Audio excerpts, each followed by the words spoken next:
Hello डिएवियंस, welcome to a new class जहाँ पर हम लोग ओलंपियाड लेवल के मैथ्स के क्वेश्चन सॉल्व करने वाले हैं। ये सेकंड पार्ट है। इसके पहले एक वीडियो आ चुका है। अगर आपने उस वीडियो को नहीं देखा है तो पिन कमेंट में आपको उसका लिंक मिल जाएगा और पिन कमेंट में आपको प्लेलिस्ट का भी लिंक मिल जाएगा। इस सीरीज का जितना वीडियो आएगा सब उसी प्लेलिस्ट में आपको दिखेगा। इसके अलावा जितने भी वीडियोस मैंने अपलोड किए हैं सभी आपको डीएवी गुरु के प्लेलिस्ट में मिल जाएंगे। यहाँ पर सब video subject wise, class wise ऐसे से कैटेगराइज करके रखे गए हैं ताकि किसी वीडियो को खोजने में आपको दिक्कत ना हो। 9th-10th के बच्चों के लिए मैंने एक अलग से चैनल बना दिया है, सिंपली वर्ड्स। इसको सर्च करके सब्सक्राइब कर लीजिएगा और इस चैनल को भी सब्सक्राइब कर लीजिएगा ताकि जितने भी नए वीडियोस आते हैं उसका नोटिफिकेशन आपको मिलता रहे।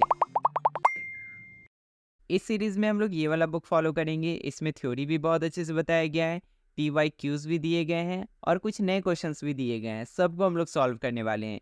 नंबर सिस्टम अभी चल रहा है। इसके अलावा 9 और चैप्टर्स है, उसको भी हम लोग पढ़ेंगे। इस बुक का अमेजन लिंक हम डिस्क्रिप्शन में डाल दिए हैं। आप चाहें तो अपने लिए एक बुक परचेज कर सकते हैं। तो चलिए सबसे पहले क्वेश्चन पर आते हैं। क्वेश्चन है, what is the resultant obtained when the additive inverse of 5/6 is subtracted from the multiplicative inverse of this. आपको कहा गया है कि अगर आप 5/6 के एडिटिव इनवर्स को इसके मल्टीप्लिकेटिव इनवर्स से सब्ट्रैक्ट कर देते हैं तो आपको क्या मिलेगा। 4 ऑप्शंस भी आपको दिए गए हैं। तो चलिए इसको सॉल्व करते हैं। सबसे पहले तो आपको एडिटिव इनवर्स ऑफ 5/6 निकालना पड़ेगा। Additive inverse of 5/6। Additive inverse कहने का मतलब ये हुआ कि 5/6 में क्या ऐड करेंगे ताकि आंसर 0 आ जाएगा, उसी को कहेंगे एडिटिव इनवर्स। तो 5/6 में -5/6 ऐड करेंगे तभी ना 0 आएगा। तो -5/6 हो गया 5/6 का एडिटिव इनवर्स। हमें इसका मल्टीप्लिकेटिव इनवर्स भी चाहिए। पहले इसको सॉल्व कर लेते हैं, फिर मल्टीप्लिकेटिव इनवर्स निकाल लेंगे। एक्सप्रेशन है -5/7 इंटू 14/15। 5 1 जा 5 माइनस में 5 3 जा 15, 7 1 जा 7, 7 2 जा 14। 2 इंटू -1 -2 डिवाइडेड बाई 3। अब हम इसका मल्टीप्लिकेटिव इनवर्स निकाल सकते हैं। मल्टीप्लिकेटिव इनवर्स ऑफ -2/3 कितना हो जाएगा मल्टीप्लिकेटिव इनवर्स। मल्टीप्लिकेटिव इनवर्स वो नंबर होता है जिसको दिए गए नंबर से अगर मल्टीप्लाई किया जाए तो आंसर 1 आ जाए। आप सोच के देखिए, इसको किससे मल्टीप्लाई कीजिएगा तो 1 आएगा। आपको इसको मल्टीप्लाई करना पड़ेगा -3/2 से। मल्टीप्लिकेटिव इनवर्स निकालने के लिए सिंपली दिए गए नंबर का रेसिप्रोकल लिख देते हैं। ये हो गया मल्टीप्लिकेटिव इनवर्स। अब करना क्या था, क्वेश्चन को देखिए। इसके एडिटिव इनवर्स को सब्ट्रैक्ट करना था इसके मल्टीप्लिकेटिव इनवर्स में से। तो वही करते हैं जो बोला गया था। हमें -3/2 में से सब्ट्रैक्ट करना पड़ेगा -5/6 को। ये वाला माइनस का सिंबल इसीलिए आया है क्योंकि इसमें से इसको सब्ट्रैक्ट करना है और ये वाला माइनस का सिंबल ऑलरेडी इसके पास था, इसीलिए हमने यहाँ पर ये वाला ब्रैकेट दिया। 2 सिंबल जब एक साथ आए तो ब्रैकेट दे देना है, नहीं तो गलती हो जाएगा। दोनों सिंबल्स कंबाइन होके प्लस बन जाएगा। इधर 5/6 और इधर -3/2। 6 2 का एलसीएम हो जाएगा 6। 2 3 जा 6, 3 3 जा 9 -9 प्लस 6 1 जा 6 और 1 5 जा 5 इक्वल टू -4/6 यानी कि -2/3 आपका आंसर हो जाएगा, जो कि ऑप्शन नंबर बी में दिया गया है। The value of x for which two rational numbers 3/7 and x/42 are equivalent। x के जगह पे क्या होना चाहिए ताकि दोनों फ्रैक्शंस इक्विवेलेंट हो जाए। बहुत आसान क्वेश्चन है। इक्विवेलेंट हो जाए मतलब 3/7 should be equal to x/42। हमें इस x का वैल्यू चाहिए तो डिनोमिनेटर में जो दिया गया है उसको उधर भेज देते हैं। इधर डिवीजन में है तो उधर जाके मल्टीप्लाई 42 हो जाएगा, राइट। तो यहाँ पे x will be equal to 3/7 into 42 हमें मिल जाएगा। 7 1 जा 7, 7 6 जा 42, 3 6 जा 18। तो x का वैल्यू हमें मिल जाएगा 18, जो कि ऑप्शन नंबर ए में दिया गया है। The absolute value of this, यहाँ पे बोला गया है एब्सोल्यूट वैल्यू। तो अभी पहले हम इसको सॉल्व करते हैं, उसके बाद आपको समझा देंगे कि एब्सोल्यूट वैल्यू होता क्या है। एक्सप्रेशन क्या गिवन है, 25 माइनस ब्रैकेट के अंदर 25 + 10 फिर प्लस फिर 25 डिवाइड 125 इंटू 25। आपको बोर्ड मास का रूल तो पता ही होगा, BODMAS, bracket of division multiplication addition subtraction. इसी ऑर्डर में आपको सॉल्व करना है। यहाँ पे सबसे पहले ब्रैकेट वाला सॉल्व होगा, ये वाला पोर्शन। तो आपको मिलेगा 25 minus 35 plus 25 division 125 into 25। Bracket ख़त्म, अब डिवीज़न होगा यहाँ पे, इसको आपको डिवाइड करना पड़ेगा। तो यहाँ पे आप लिखेंगे 25 माइनस 35 प्लस 25 डिवाइड 125 इंटू 25। अब आपको मल्टीप्लाई करना पड़ेगा, यहाँ पे मल्टीप्लिकेशन होगा तो 25 और 125 ऊपर नीचे है तो इसको कैंसिल आउट कर सकते हैं। 25 1 जा 25, 25 5 जा 125, 5 1 जा 5, 5 5 जा 25। अब आपको मिल जाएगा 25 minus 35 plus 5 which will be equal to -5। अब देखिए यहाँ पे -5 आया और कोई बच्चा अगर इसको टिक कर देगा तो उसका रॉन्ग हो जाएगा, क्योंकि यहाँ पे बोला गया था absolute value of this. Absolute value का मतलब होता है कि जो भी आपका आंसर आएगा ना उसका सिंबल आपको प्लस कर देना है, उसका सिंबल को इग्नोर कर देना है। ये होता है एब्सोल्यूट वैल्यू का सिंबल। मॉड के अंदर हम इसको डाल देते हैं। तो -5 का एब्सोल्यूट वैल्यू विल बी 5। तो यही आपका आंसर होगा जो कि ऑप्शन डी में दिया गया है। यहाँ पर आपको ऑप्शन डी को टिक करना होगा। ये तो बहुत आसान क्वेश्चन, इसमें बस आपको सिंप्लीफाई करना है इस एक्सप्रेशन को और आंसर को टिक कर देना है। यहाँ पर देखिए दो सिंबल एक साथ है, पॉजिटिव और नेगेटिव दोनों कंबाइन होकर नेगेटिव बन जाएगा, इसका आप ध्यान रखिएगा।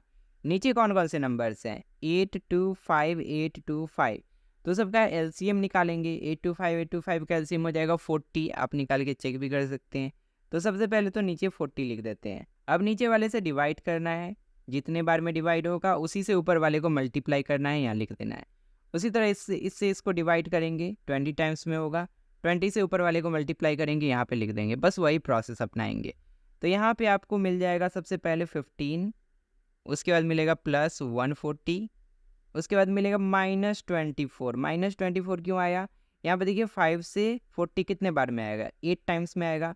8 से ऊपर मल्टीप्लाई करेंगे, 8 3 जा 24 आता है, ऊपर नेगेटिव नंबर है तो -24 यहाँ पे लिखेंगे। सिंपल था। उसके बाद आएगा प्लस 45 माइनस 60 प्लस 48। सॉल्व करने का सबसे अच्छा तरीका है कि आप पॉजिटिव नंबर्स को ऐड कर दीजिए। जैसे कि ये पॉजिटिव नंबर है, पॉजिटिव नंबर कैसे पता चलता है? उसके पहले का सिंबल देखते हैं। ठीक, तो ये पॉजिटिव नंबर है, ये भी पॉजिटिव नंबर है, ये भी पॉजिटिव नंबर है और ये भी पॉजिटिव नंबर है। 4 पॉजिटिव नंबर है और 2 नंबर यहाँ पे नेगेटिव है। तो पॉजिटिव नंबर का सम निकालना होगा, आपको मिल जाएगा 248 और नेगेटिव नंबर का सम कितना हो जाएगा? ये दोनों नेगेटिव है 24 और 60, तो इन दोनों को ऐड कर देंगे तो आपको मिलेगा 84। 248 में से 84 घटाएंगे तो आपको मिल जाएगा 164 डिवाइडेड बाई 40। 4 से कैंसिल आउट भी हो जाएगा, 14 जा 40 और उसके बाद ऊपर में 4 4 जा 16 और 4 1 जा 4, यानी कि 41/10 आपका फाइनल आंसर हो जाएगा, जो कि ऑप्शन नंबर डी में दिया गया है। इसीलिए यहाँ पे ये हमारा करेक्ट आंसर होगा। ये वाला क्वेश्चन देखिए बहुत इंटरेस्टिंग है। If x y z are 3 positive integers such that x by y is equal to 8, y by z is equal to 1/6 and also x plus z is equal to 42, then the value of y is given by। यहाँ पर 3 equation आपको दिया गया है और आपको इन 3 equations की मदद से y का वैल्यू क्या होगा फाइंड आउट करके बताना है। क्या ये 3 होगा या 2 होगा या 5 होगा या 9 होगा? आइए सॉल्व करते हैं इसको। पहला इक्वेशन गिवन है x by y is equal to 8, दूसरा इक्वेशन है y by z is equal to 1/6 और तीसरा इक्वेशन है x plus z is equal to 42। इस वाले इक्वेशन में देखिए y by z का वैल्यू दिया गया है 1/6। अगर हम दोनों तरफ रेसिप्रोकल कर देते हैं तब यहाँ पर मैथ का कोई भी रूल ब्रेक नहीं होगा। ये करना हमारा अधिकार है, इसमें कोई दिक्कत नहीं है। तो y by z को हम लोग लिख सकते हैं z by y is equal to 1/6 को लिख सकते हैं 6/1 या सिंपली 6। इस इक्वेशन से हमने एक नया इक्वेशन बना लिया। अब इसके जगह पर हम लोग इसको यूज़ करेंगे। आप पूछेंगे आपने ऐसा क्यों किया? हम बोलेंगे ऐसा करेंगे तो क्वेश्चन आसानी से बनेगा और ऐसा करना गलत भी नहीं है। तो चलिए अब बताते हैं कि आगे कैसे सॉल्व होगा। z by y is equal to 6 है और x by y is equal to 8 है। ये वाला यहाँ पर लिख लेते हैं, x by y is equal to 8। अब इस इक्वेशन और इस इक्वेशन को ऐड कर देते हैं। कैसे ऐड होगा? सिंपल है, आपको लेफ्ट हैंड साइड को लेफ्ट हैंड साइड के साथ ऐड कर देना है और राइट हैंड साइड को राइट हैंड साइड के साथ ऐड कर देना है। तो आपको कुछ ऐसा मिलेगा। आपको मिलेगा z by Y plus x by Y. ये तो लेफ्ट हैंड साइड वाला दोनों ऐड हो गया और राइट हैंड साइड वाले को ऐड करेंगे तो ये आपको हो जाएगा 6 + 8। It can also be written as, दोनों के नीचे y दिख रहा है तो नीचे y LCM की तरह लिख सकते हैं। y यहाँ पे नीचे आ गया, ऊपर में आ जाएगा z + x is equal to 6, 8, 14। अब अगर आप ध्यान से देखें तो z + x का वैल्यू हमें ऑलरेडी पता है, डेट इज 42। ये वाला इक्वेशन ऑलरेडी यूज हो चुका था, इसका रूप हमने बदल कर यूज कर लिया। इस वाले का यूज अब यहाँ पे होगा, x + z है या z + x है, सेम चीज है। यहाँ पे हम लोग 42 लिख सकते हैं तो ये आपको मिल जाएगा 42 by y is equal to 14। हमें तो चाहिए y का वैल्यू जो कि यहाँ डिनोमिनेटर में है, इसको उधर भेजेंगे तो 14 के साथ मल्टीप्लाई होगा और 14 को इधर ले आएंगे तो यहाँ पे डिवीजन में आ जाएगा 14। तो आपको कुछ ऐसा इक्वेशन मिलेगा, y is equal to 42 by 14। 14 × 1 = 14, 14 × 3 = 42, यानी कि y is equal to 3। Directly हमें ऐसे मिल गया y इज इक्वल टू 3, जो कि ऑप्शन ए में है। आप इसको करेक्ट कीजिएगा। अब जरूरी नहीं है कि जैसा स्टेप्स हम फॉलो किए हैं वैसे ही आपको भी करना होगा, इसको आप दूसरे तरह से भी बना सकते हैं। आपको 3 इक्वेशन दिया गया है ना, तो आप यहाँ से x का वैल्यू निकाल के दूसरे इक्वेशन में डाल सकते हैं। x इक्वल टू क्या हो जाएगा, 8y हो जाएगा। यहाँ पे x के जगह पे 8y डाल दीजिए, यहाँ पे आपको y की और z के टर्म में एक इक्वेशन मिल जाएगा। y और z के टर्म में आपको ऑलरेडी एक और इक्वेशन दिया गया है, इन दोनों को सॉल्व कीजिएगा तो आपको y और z दोनों मिल जाएगा। आपको चाहिए बस y, तो y यहाँ पे ऑलरेडी दिया गया है, आपको y3 ही मिलेगा उस तरह से भी सॉल्व करेंगे तो। इसमें एक एक्सप्रेशन दिया गया है और आपको बोला गया है कि ये कौन सा प्रॉपर्टी फॉलो कर रहा है। एक्सप्रेशन को ध्यान से देखिए, 3/4 बाहर में है और ये मल्टीप्लाई किया गया है, डॉट जो है ना, डॉट का मतलब मल्टीप्लाई किया गया है किससे, -8/3 प्लस -13/12 से, जो कि ब्रैकेट के अंदर है। दो टर्म्स ऐड किए गए हैं और वो ब्रैकेट के अंदर है। अब इसको इक्वल किया गया है किसके, इतना गुना इतना, जो कि यहाँ पे लिखा हुआ है, प्लस इतना गुना इतना, जो कि यहाँ पे लिखा गया है। यहाँ पर ये वाला प्रॉपर्टी फॉलो हो रहा है, distributivity of multiplication over addition. यहाँ पे ऑप्शन सी करेक्ट होगा। इसको नाम से समझिए, डिस्ट्रीब्यूटिविटी ऑफ मल्टीप्लिकेशन, मल्टीप्लिकेशन के कारण ये डिस्ट्रीब्यूट हो रहा है, ठीक। ओवर एडिशन, बीच में यहाँ पे एडिशन है दोनों टर्म्स के बीच में, तो ये डिस्ट्रीब्यूट हो रहा है। ये इससे भी मल्टीप्लाई हुआ और इससे भी मल्टीप्लाई हुआ। देखिए इसके पास भी 3/4 आ गया और इसके पास भी 3/4 आ गया। इस तरह से जब डिस्ट्रीब्यूशन होता है, डिस्ट्रीब्यूशन ऑफ मल्टीप्लिकेशन होता है ओवर एडिशन, तो इस तरह के एक्सप्रेशन को हम लोग ऐसे लिख सकते हैं, which of the following statement is true for the rational number -2/3। ये जो रैशनल नंबर है -2/3, इसके लिए कौन सा स्टेटमेंट सही है। चलिए एक एक करके सबको पढ़ते हैं। पहला स्टेटमेंट है, it lies to the left side of 0 on the number line. ये जो नंबर है 0 के लेफ्ट साइड में होगा, नंबर लाइन पे 0 कहीं ना कहीं तो होगा। 0 के लेफ्ट साइड में सभी नेगेटिव नंबर्स होते हैं और 0 के राइट साइड में सभी पॉजिटिव नंबर्स होते हैं। ये तो है नेगेटिव, मतलब ये लेफ्ट साइड में ही कहीं ना कहीं होगा। मतलब पहला स्टेटमेंट इसके लिए तो सही लग रहा है। दूसरे को भी पढ़ लेते हैं, it lies to the right side of 0 on the number line. एकदम गलत है, राइट साइड में नहीं होगा। It is not possible to represent it on the number line. ये तो पूरा गलत है, इसको नंबर लाइन पर रिप्रेजेंट किया जा सकता है। केवल जो इमेजिनरी नंबर्स होते हैं, जैसे कि 2i एक इमेजिनरी नंबर है, 3/4i जिसमें i लगा होता है ना, उसको इमेजिनरी नंबर कहते हैं। केवल उसी को नंबर लाइन पर रिप्रेजेंट नहीं किया जा सकता है, बाकी सबको कर सकते हैं। लास्ट ऑप्शन है, it can not be determine on which side of 0 the number lies. पता लगाना मुश्किल है, नहीं पता लगाया जा सकता है कि 0 किस साइड में होगा। क्यों नहीं पता लगाया जा सकता, पता लगाया जा सकता है, ये भी गलत होगा। तो यहाँ पे केवल ऑप्शन ए, पहला जो ऑप्शन है यही आपका करेक्ट होगा। Which of the following set of numbers is closed under subtraction? आपको बोला गया है कि यहाँ पर सब्ट्रैक्शन के केस में क्लोजर प्रॉपर्टी को कौन सा सेट ऑफ नंबर फॉलो करता है। तो पहले हमें यह समझना पड़ेगा कि क्लोजर प्रॉपर्टी आखिर होता क्या है। आप किसी भी सेट ऑफ नंबर्स में से दो नंबर्स उठा लीजिए। मान लीजिए आप रैशनल नंबर्स में से ही दो नंबर उठा लेते हैं। एक रैशनल नंबर है a, दूसरा है b।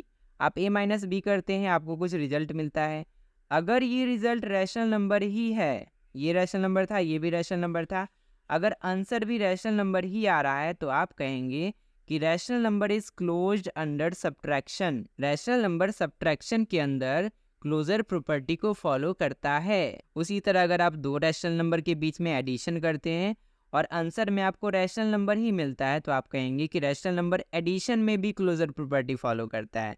मल्टीप्लाई करिए दो रैशनल नंबर्स को और आंसर में आपको रैशनल नंबर ही मिलता है, तो आप कहेंगे कि रैशनल नंबर मल्टीप्लिकेशन में भी क्लोजर प्रॉपर्टी फॉलो करता है। डिवीजन के साथ भी ऐसा है, दो रैशनल नंबर को पकड़िए, एक रैशनल नंबर को दूसरे से डिवाइड कीजिए, अगर आंसर में एक तीसरा रैशनल नंबर आपको मिल रहा है तो आप कहेंगे rational number is also closed under division. वापस आते हैं क्वेश्चन पे, आपको बताना है कि इन चारों सेट में से कौन सा सेट क्लोज्ड अंडर सब्ट्रैक्शन है, यानी कि कौन सा सेट क्लोजर प्रॉपर्टी को फॉलो करता है। अगर आप एक फ्रैक्शन में से दूसरे फ्रैक्शन को घटाते हैं तो जरूरी नहीं है कि आपको एक फ्रैक्शन ही आंसर में मिलेगा, ये फॉलो नहीं करता है। अगर आप एक नेगेटिव इंटीजर में से दूसरे नेगेटिव इंटीजर को घटाते हैं तो जरूरी नहीं कि आपको नेगेटिव इंटीजर ही मिलेगा, पॉजिटिव भी आंसर आ सकता है, जीरो भी आ सकता है, इसीलिए ये भी फॉलो नहीं करता है। अगर आप एक नेचुरल नंबर में से दूसरे नेचुरल नंबर को घटाएंगे तो जरूरी नहीं कि आंसर में आपको नेचुरल नंबर ही मिलेगा, जैसे कि आप 3 - 3 कर लीजिए, जीरो आता है, जीरो नेचुरल नंबर के सेट में तो नहीं आता है, जीरो तो होल नंबर के सेट में आता है।